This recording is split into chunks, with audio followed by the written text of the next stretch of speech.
Welcome to my university church. It's not your ordinary actual local church at all, but this is Durham Cathedral, voted as the most beautiful building in the whole world.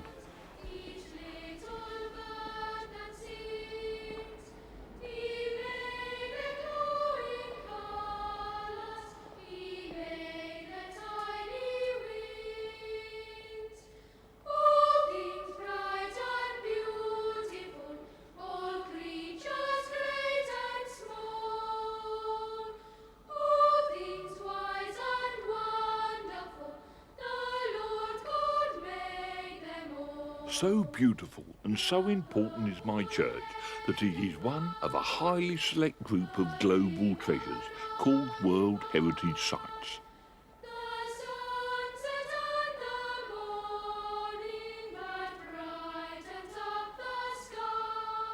Now, 900 years ago, when the foundation stones of this cathedral were being laid, a new land was being explored at the other end of the world.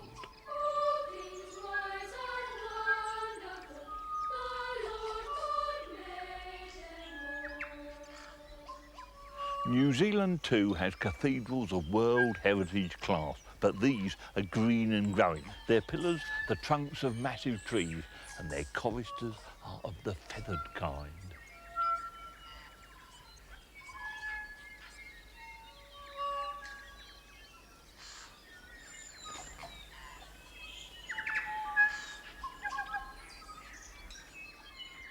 The Kakapo is the soloist, ably assisted by fantail, bellbird, tui, and many others who sang on oblivious of what was about to occur.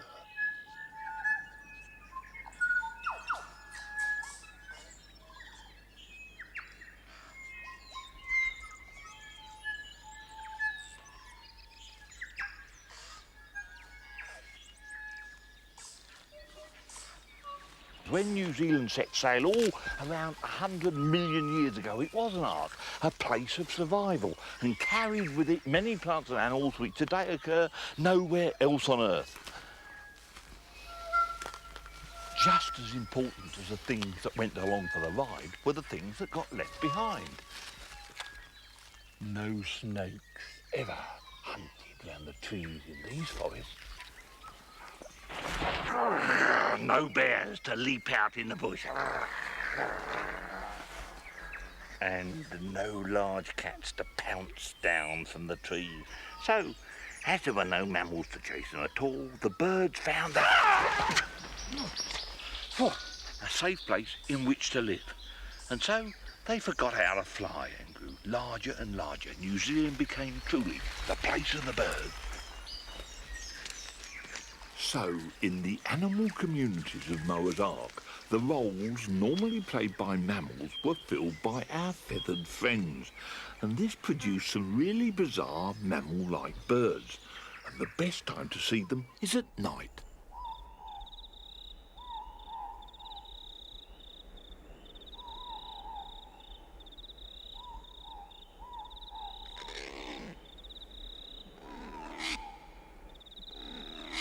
Hear that? That's the call of the female night parrot, the Kakapo. The Kakapo is a good example of what happened to passengers aboard Noah's Ark. It's slow and flightless and the heaviest parrot in the world. It marks out a territory dependent on the food supply, just like a grouse, displays like a black cock at the neck and booms like a bittern.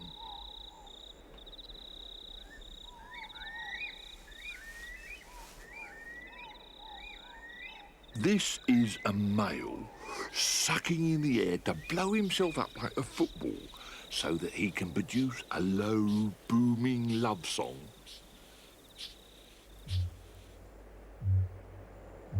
The idea is to try to attract females into his court. Only on Noah's Ark could this flightless, booming bird survive. In a land of mammalian predators, the population of a bird like this would soon be deflated. If you think the Kakapo's a strange bird, how about this one? Now, I first met the Kiwi when I polished my boots ready to go out on a night prowl, and that's just what happens around here. Down goes the sun, and out comes the Kiwi, prowling through these forests, which are its only home. Of all the birds in these forests, the Kiwi symbolises the long voyage of Noah's Ark, and that's why the New Zealanders have made this bird their national symbol. And they've even gone one better. The people of New Zealand call themselves Kiwis. When the Kiwi people meet their national bird face to face, it's usually in places like this, the Nocturnal House in Napier, where they're finding out more fascinating facts about this strange bird all the time. One of the most amazing facts about the Kiwi is its mammalness. It's the only bird in the world to sniff out the worms and other insect life it eats with nostrils at the end of the bill. Its body temperature is closer to a mammal than to a bird. It has whiskers like a cat, growls like a dog, and its chick spends 2.5 months in the egg before it hatches. And what an egg! It's a real giant. 25% of the female's weight, and it fills up most of her body. However does she lay it? Now, I'm here with a couple of Kiwis, Tony Billings, who runs the Nocturnal House here in Napier, and top of the Billings, really, this wonderful female. Can I have a hold? Help yourself. Now, is there anything at all left of the wings? Yeah, Kiwis are a flightless bird, Dave, but there is just a small remnant of a wing there. It's only about half to 3/4 of an inch long. Does she use them for anything? The only thing that she uses them for is to actually tuck a bill under her wing when she goes to sleep at night. This enormous bill, and it goes right underneath it. There's only a small wing there and a little bit of bill protrudes out the other end. So are the Kiwis totally unique, or are they related to some other sort of bird? They're related to the Mowers. Oh, but come on, the Mowers are all extinct. How do we know? Because Kiwis belong to a group of birds called ratites, which roughly translated means flat breastbone. They have no muscles on their breastbone anymore because they have lost their power of flight. They really are amazing birds, aren't they? Well, thank you very much, Tony. You mentioned the moa, but now to go and meet the star of our television series. And to do that, I'm afraid the story's going to get a bit bogged down.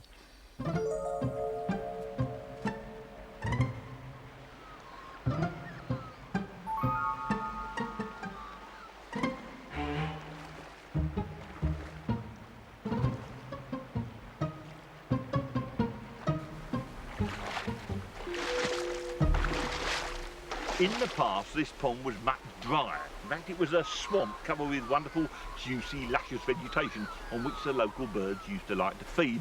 And so they came clarting across it, little knowing that Pyramid Valley Swamp held a secret. And that's why I got me rope.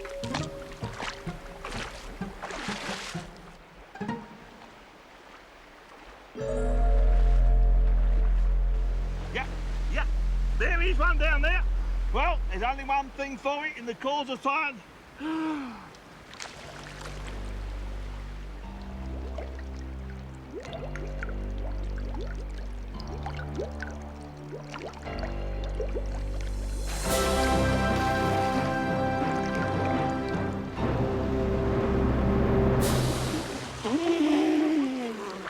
Just look at that!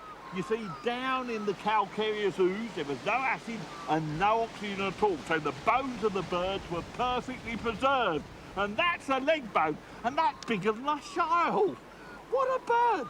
No wonder it didn't fly.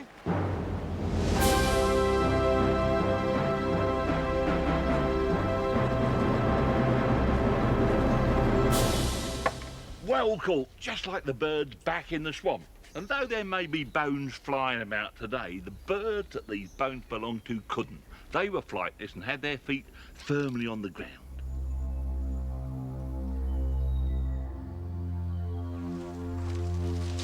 My goodness, it's a moa. A model moa. And of course it's gotta be, because they're extinct. And yeah, I'm not mistaken, it's Eureatrix, the broad-legged moa. Meet Geriatrix, the broad-bodied botanist. Now this wonderful bird was just one of 11 kinds, each of which had their own special place on Noah's Ark.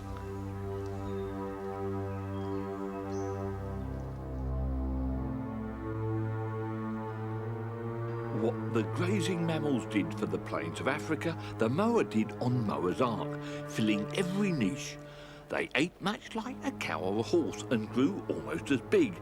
The biggest was Dinornis giganteus, perhaps the tallest bird in the world. What a giant! No plant under 3 metres is going to escape that browsing beak.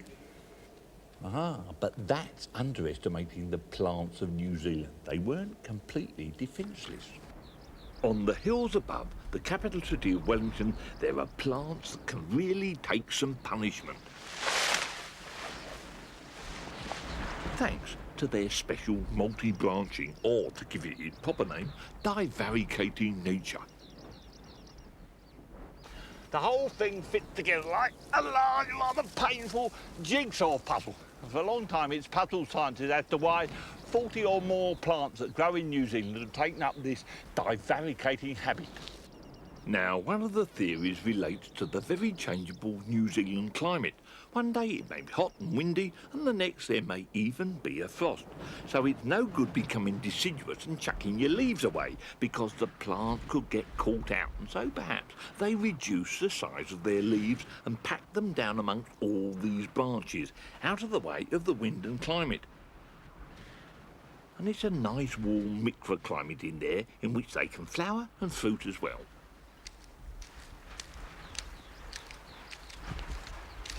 Now, another theory which relates to these inside-out plants is this, browsing. Now, imagine I'm a mower, a bit like a mower's beak, you know, and in I come for tea, and I'd be in real danger of poking my eyes out. So I reckon I'd have just pushed off and found another fast food outlet without so many branches. We'll probably never know the exact effects the mowers had on the plants of New Zealand, but we do know that about 1,000 years ago, something else had a drastic effect on the mowers themselves and their fast food outlet. They got burned.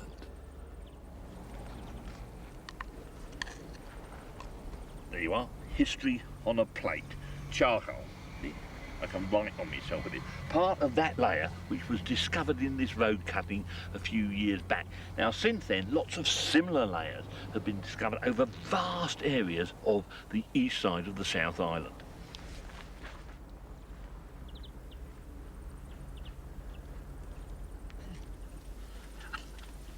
Now, that's beechwood, and much of the charcoal has been shown to be beech. And of course, there isn't a beech tree in sight.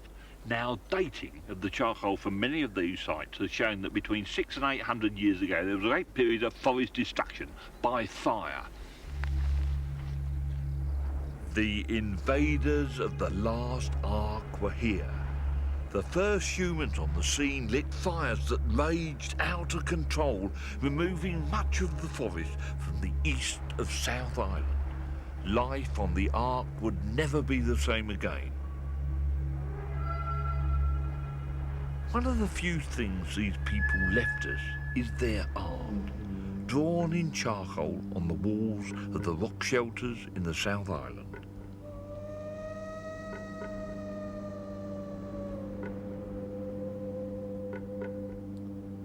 The people that drew these haunting images were from Polynesia. New Zealand was huge compared to their tropical island homes, and so were the birds. You see, moa is the Polynesian word for chicken, and what a wonderful source of protein they must have been. Suddenly, their peaceful forest had been invaded by humans who pursued the great flightless animals with clubs and spears and dogs.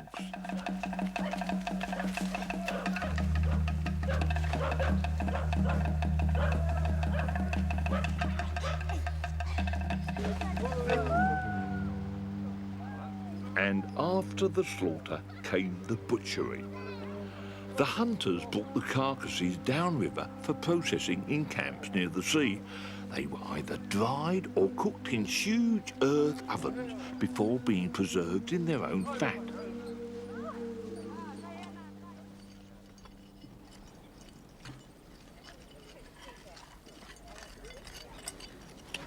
At the mouth of the Shag River, a recent excavation by a group from the University of Otago has shown that moa was top of the menu. From seasonal camps like this one have come thousands and thousands of different bones and shells. The ovens must have been used again and again over hundreds of years. Well, we can see all the black charcoal down here. You can see in there's hangi stones sticking out. And quite often these oven stones get so hot that they're vitrified and glassy on the outside. And that's a real moa bone? That's a real moa bone. That's a piece of the femur of the top of the leg bone of the moa. And when we excavated over here, we found lots more bones just like that. In fact, thousands of broken moa bones have been discovered in the sand dunes.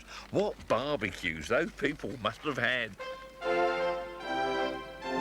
Just imagine the biggest drumsticks in the world. Arm-licking good. And it was just too irresistible, as Athel Anderson explains. I think that the archaeological evidence from this site alone suggests something of that, because we have the remains here which would suggest perhaps 10,000 moas were killed in this site, and there are contemporary sites to either side of us, to north and south, which have similar quantities of moa bone in them. Furthermore, in the terrestrial environment, there weren't any other game species which Maoris could hunt which were anything like the size of moas to deflect their attention from the hunting of moas. And furthermore, moas were extremely slow breeding. They probably only had 1 or 2 chicks per year and perhaps didn't breed every year. And I think that was a fatal combination of factors which set them on the downward slide to extinction. And the same story of the misuse of natural resources is told all over the country in sites like this, hidden under the golf course at Hohora.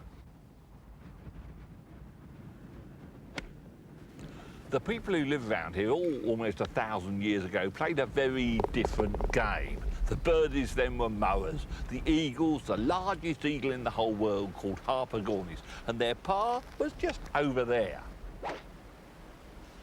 And when it came to their tea time, they ate these things, because they were fishermen.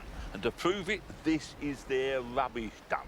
And all the way along this stretch of coast, there are piles of shells, shell middens. And the story the layers tell about their way of life and things they ate are almost as clear as if they'd written a diary. And page 1 is right down the bottom. They too destroyed the resources nature had provided, and so had to change their ways or face starvation. Up here in the far north, the settlers were very lucky because they could grow the tropical crops they brought with them from Polynesia, and they still do.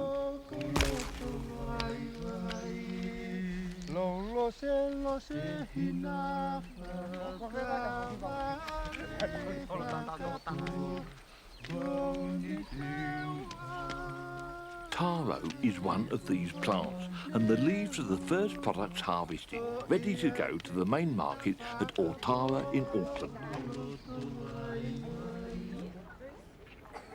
Although taro leaves are eaten, taro tubers are the staple vegetable, and the main reason that Polynesian settlers brought them here in their canoes in the first place. And it's good stuff. It is high good. Quality. It is good stuff, high quality stuff. Right, well, I'll take a couple if I can. Okay. Well, here's a Pick good me one. out 2 big ones. Yes, I'll give you a good one here.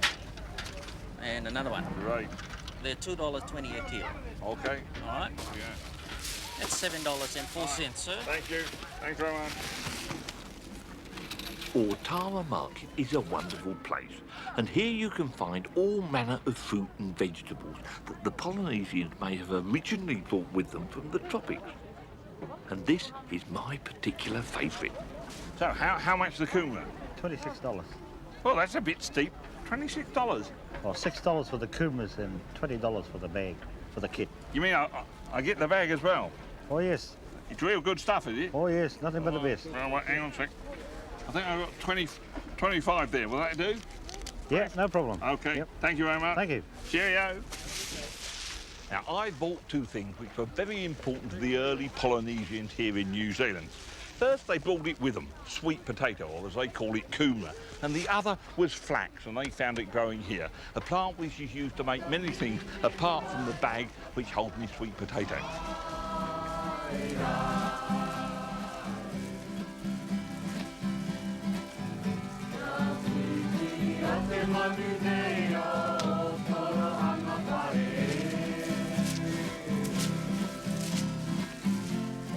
The dried, rolled leaves of the flax make a short skirt called a pew-pew. It's the only garment I know that's also a musical instrument.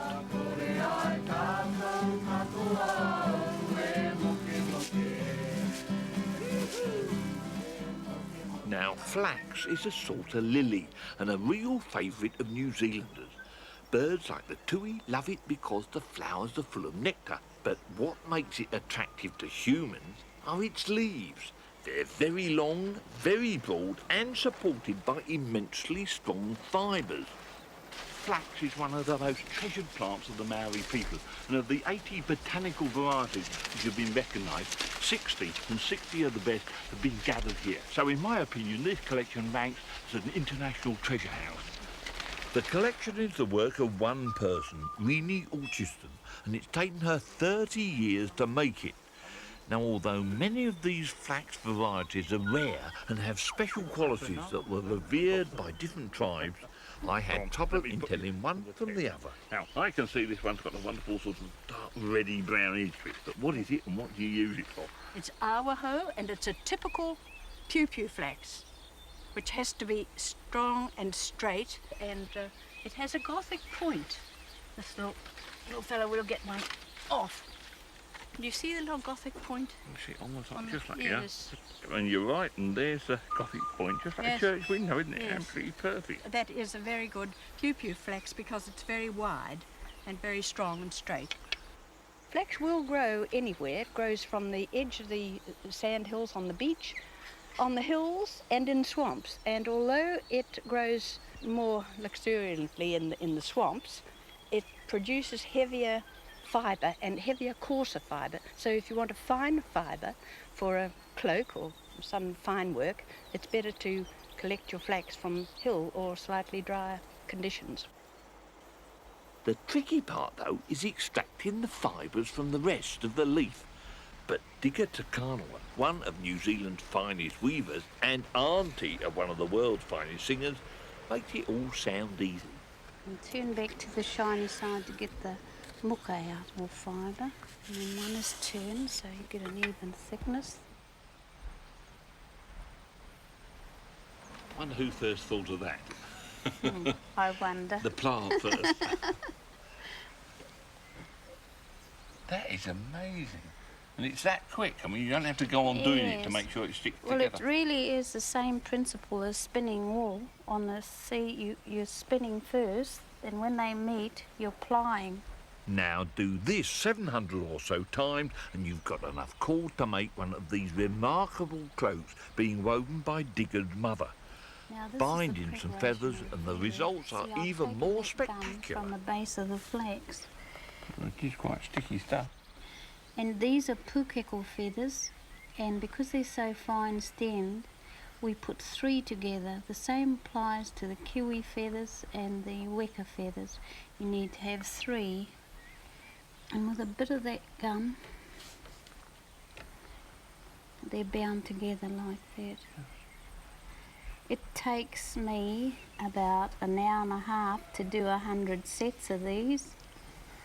It takes about 125 to 130 sets to get across one feather row on a cloak, just like the one that Mum's got on her lap.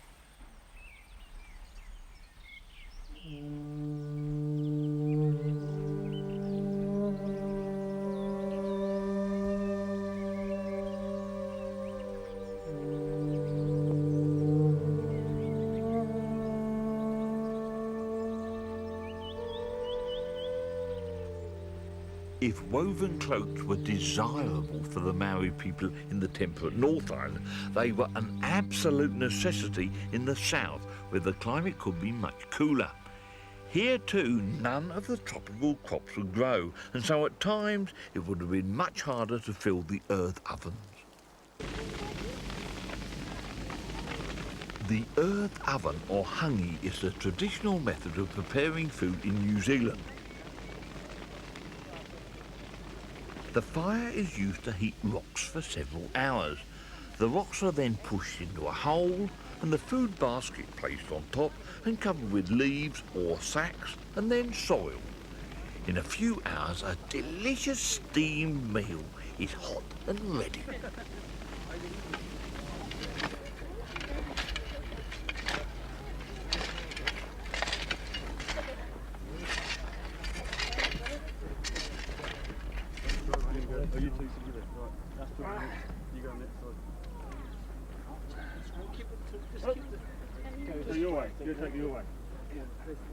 Well, that's our dinner coming out of the ground, and there's going to be no shortage of food tonight. But I tell you, a few hundred years ago, things were very different for the people of this marae.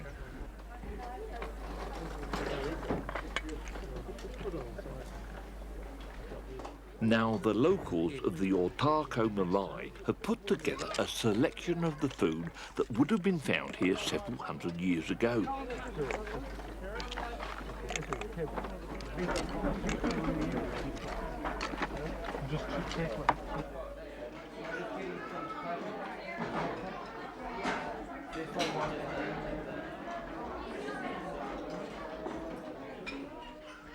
When all the easy pickings like the mower were gone from the land, there would have been times when the people were forced onto harder rations, as Tiffany O'Regan showed me.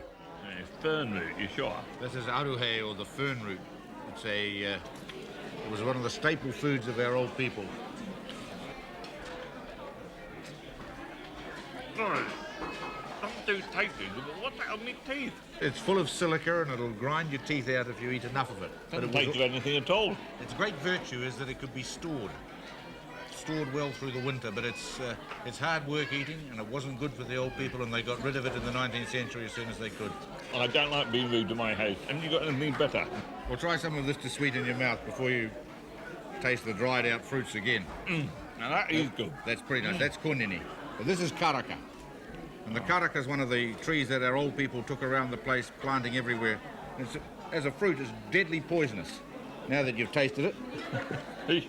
Yeah, but we've processed these and dried them into this form with all of the karakatin poison leached out of them. But why bother? Why do they bother? Because they're storable. Because they could last through the winter with them. They dried out and washed out in this form. They would last for year in, year out. And that is the real virtue of them. The most valued Maori foods are the foods that could be stored. Now, I was rude about your fern root. Are you sure you got the poison out of that? I've got all the poison out of it. Right. If I hadn't, you'd be going stiff by now on camera. We'll try some of this.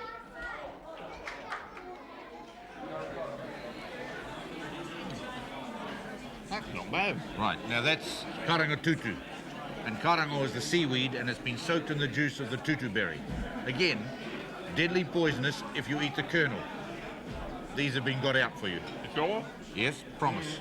And all you're getting is one of the most favourite flavours of the Maori people, tutu. Well, I must say, if you've got to die, leave a nice taste in your mouth. Well, I don't think too many of them died of that. They're too smart. But they went for the flavour. I hope the cook was good. You see, with these sorts of problems, the people learned very quickly what they could and couldn't eat. To survive on Moa's Ark, the Maori had to make use of every resource the land and the sea had to offer. And this is perhaps how a very special relationship between the Maori and their environment formed, as Tiffany O'Regan explained.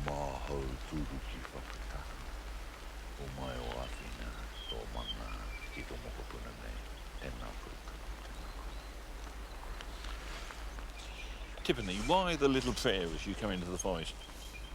Well, it's no big deal. It's not a big complex ritual. Our people do, our old people particularly, and most of us, before we plant something, before we enter the places where our atua are. It's the closest thing I can think of to gods, our atua. They're the spiritual ancestors that are in the natural world and in the forest. We pay respect to them. Well, the Christian religion started like that. They worship Yahweh, gods in volcanoes and things, and then suddenly how it went wrong. Someone sitting out there looking in rather than sitting in here looking out. Well, you went and locked all your gods up in churches. And essentially ours are still here because Maori belief would say that our atua are in these trees. In a whole lot of ways, we are genealogically connected to these trees, these plants, and to the birds and the whole natural environment around us. Unfortunately, that special relationship didn't develop in time to prevent the moa and many other species going to the wall of extinction.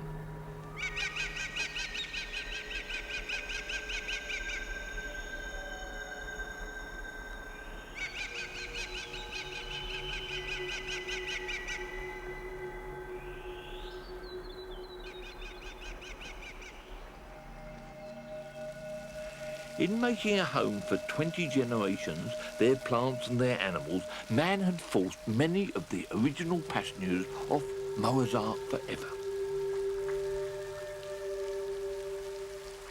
And the best evidence we have of all the things that were here before the invaders arrived aren't found in middens, but in the vaults at Aotearoa.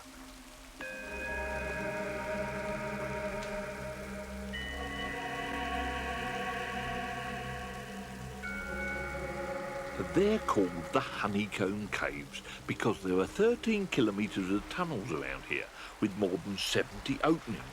All these passages have been created by the slightly acidic groundwater eating into the limestone rock. The innermost secrets of this place are guarded by some pretty ferocious critters. Not tarantula, but something with an equally fearsome name. Spelungula, New Zealand's largest spider. An insect don't come much bigger than the cave weta. All are part of an underground food chain, a hidden web waiting to ensnare anything that comes past. Like the fishing lines of this gnat larva, which glows in the dark, lighting up the lures on its chandelier of death.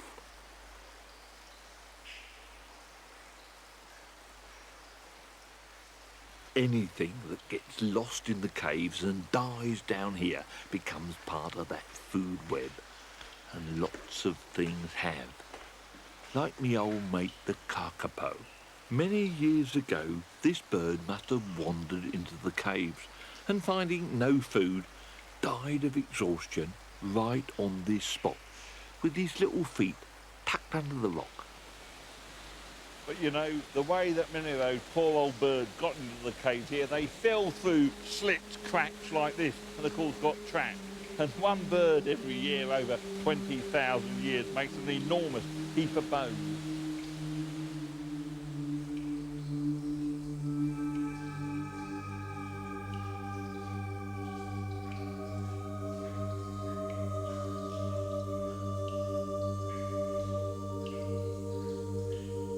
Many of the types of birds that fell to their death here no longer exist.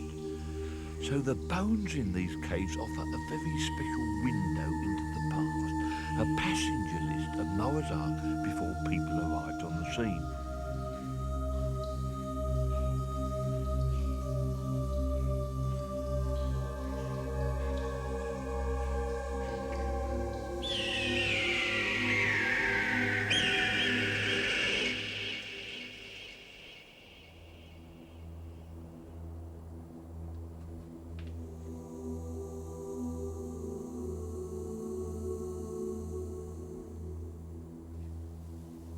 This is truly one of the great wonders of the world, and I'm immensely lucky to be here. And if you want proof that giant birds roam the lands of New Zealand, well, there it is, the Mowers graveyard. These bones have been entombed here over hundreds, perhaps thousands of years, and only the biggest protrude above the limestone outwash.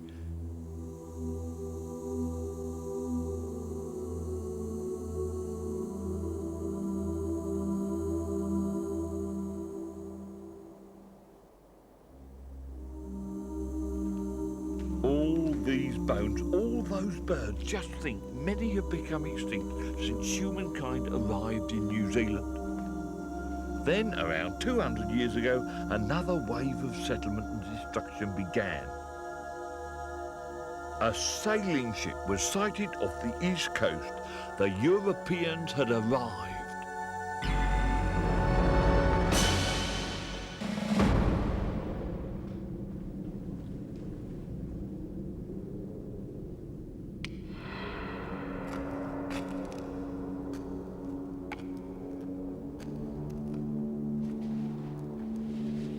The arrival of the Europeans meant that much of Mowers art would become a temple of gloom.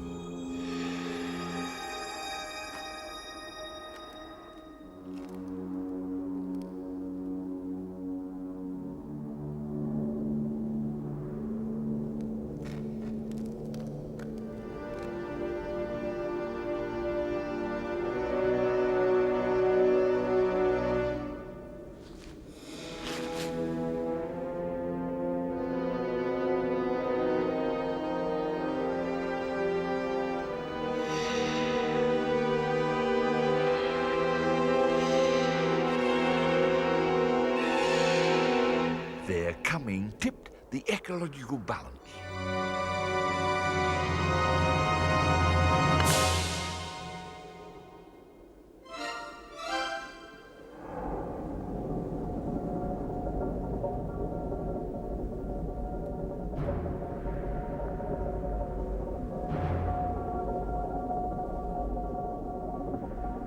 And from their ships swarmed other invaders, rats. And there was worse to come.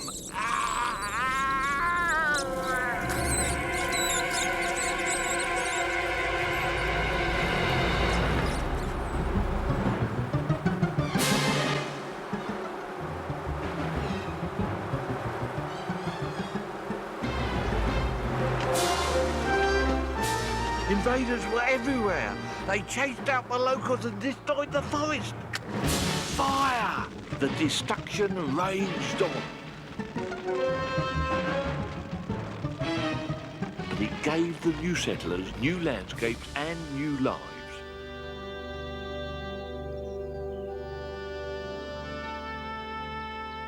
They brought their grasses and other plants with them and created a rolling carpet from the sea almost to the top of the mountains. A green and pleasant land, much easier to move about in.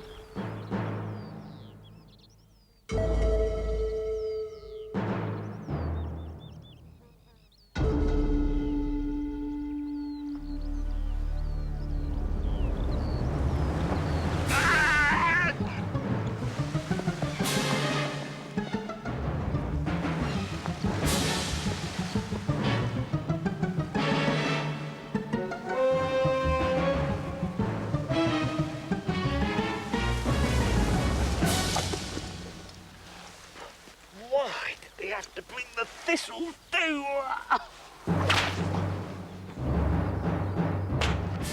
And not just thistle, a weed invasion.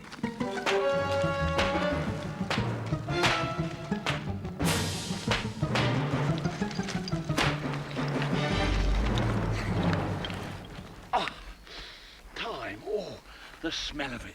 If only I could step back in time.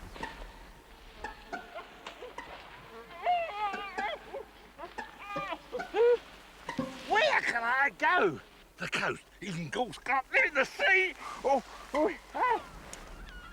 Oh no, Spartina! What stupid people! Wherever they've introduced this grass outside its native range, it's caused absolute havoc, gobbling up the estuarine mud, destroying the very place all the seabirds used to feed. Let me out of here!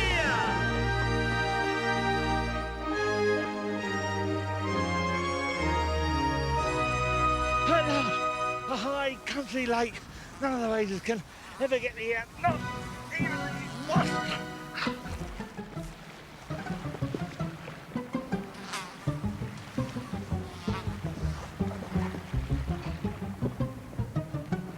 Safe at last!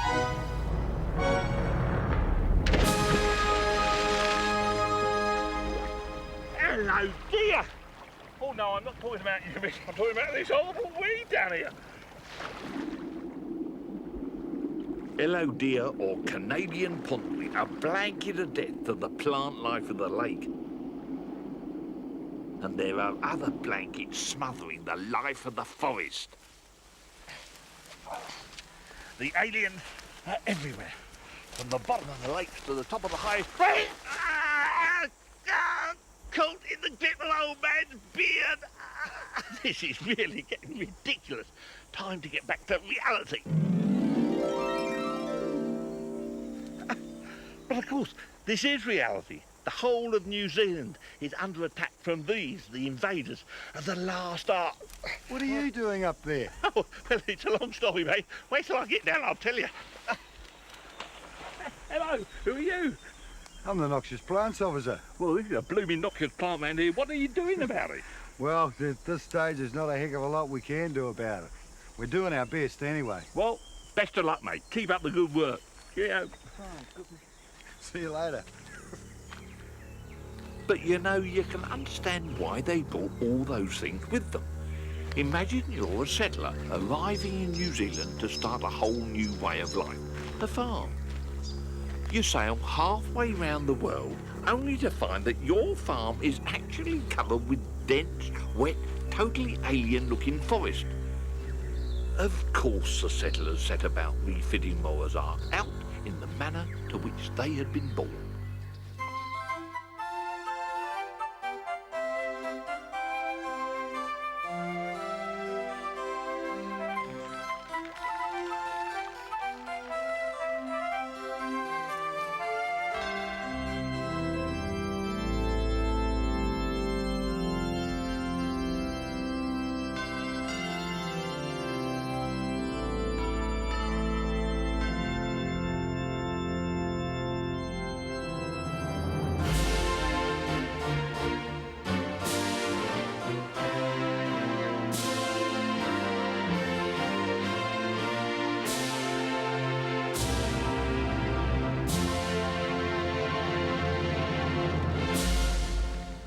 Every settler's home became his castle, though not all on such a grand scale as Larnix here, but at least a place in which they could sit and take tea, served from the perfection of bone china.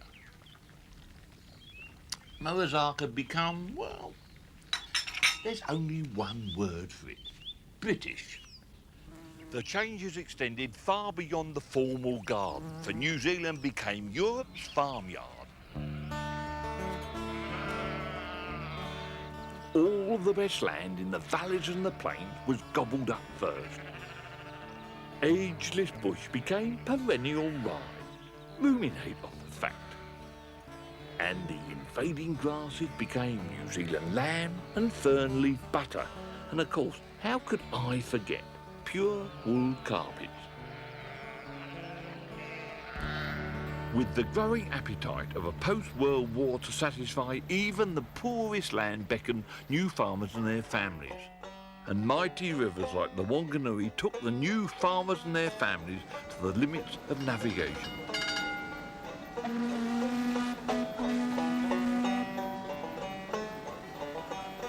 From there, the journey was on foot, up along the Mungaparua Valley to their entitlement, their block of land, where the first job was to clear the bush. And once the farming cycle was established, fence it off and build their house.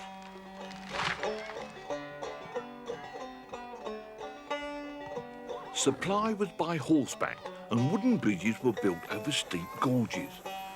Later, these flimsy structures were replaced by a substantial concrete bridge. Unfortunately, this fine structure soon became the symbol of the futility of trying to farm around here. The pride of Mungaparua became the bridge to nowhere.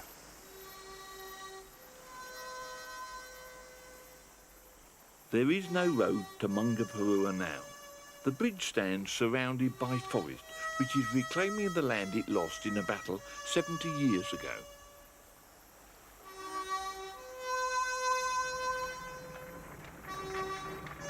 The people started walking out in the 1930s. They'd had enough. They'd been defeated by the low prices they were getting for their wool, by the high cost of transport, and by a constant battle with the land itself. The narrow terrace above the river made good pasture, but the problems caused by felling the trees in the hills beyond sealed their fate. Fresh mint from the garden, ready to go with the potatoes for the Sunday lunch. But that's about all that's left from the effort that went into clearing this land to create this farm. You see, at the beginning of this century, the forests of New Zealand were being knocked down to make way for sheep, almost as fast as the tropical rainforests are being cleared today, and sometimes with just as catastrophic results. Forest destruction in the central North Island caused not only incalculable loss of bird, plant and insect life, but it is now realised that on steep, soft hill country like this, the trees have a very important part to play, holding the land in place.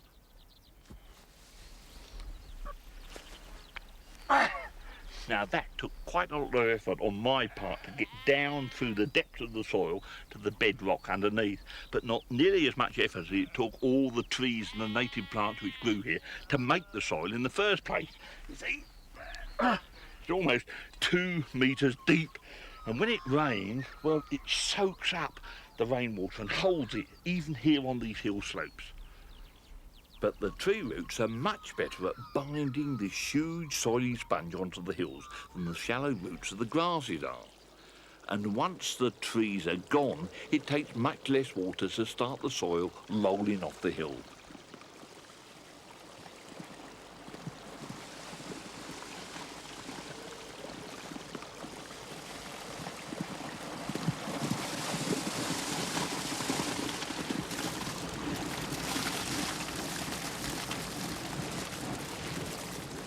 This is just what happened at Mungaparua and over much of the steep hill country of New Zealand. A landscape of balanced slips was created.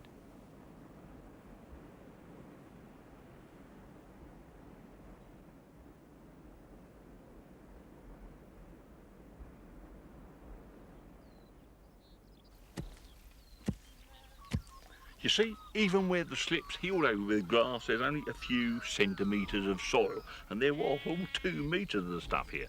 So when it rains, nothing to hold the water, and down it goes, causing flooding in the valley.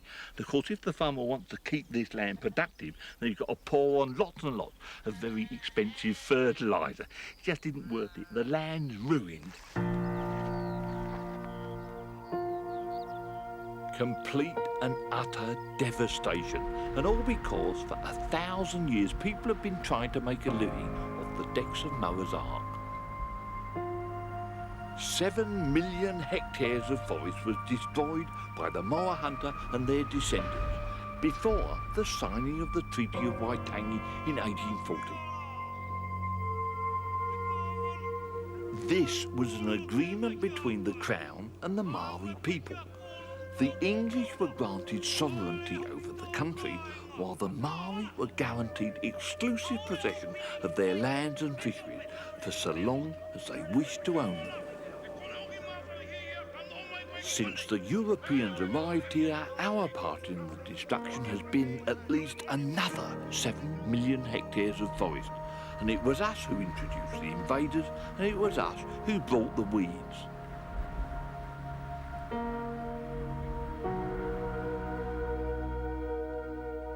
It's now 150 years since the signing of the Treaty of Waitangi. In New Zealand now exists a spirit of trying to settle old grievances and of a partnership between Maori and European.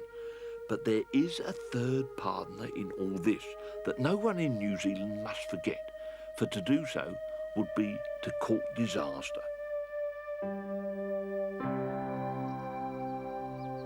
The third partner is right here.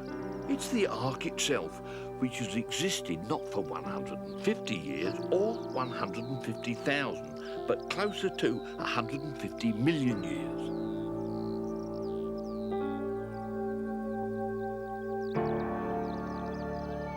The invaders have wreaked monumental destruction, but not everything has been lost. And yes, the ancient choristers are still singing, although some European voices have joined the choir. But the real good news is that at last the whole of New Zealand is getting behind the conservation of its natural heritage. But that's the next part of my story.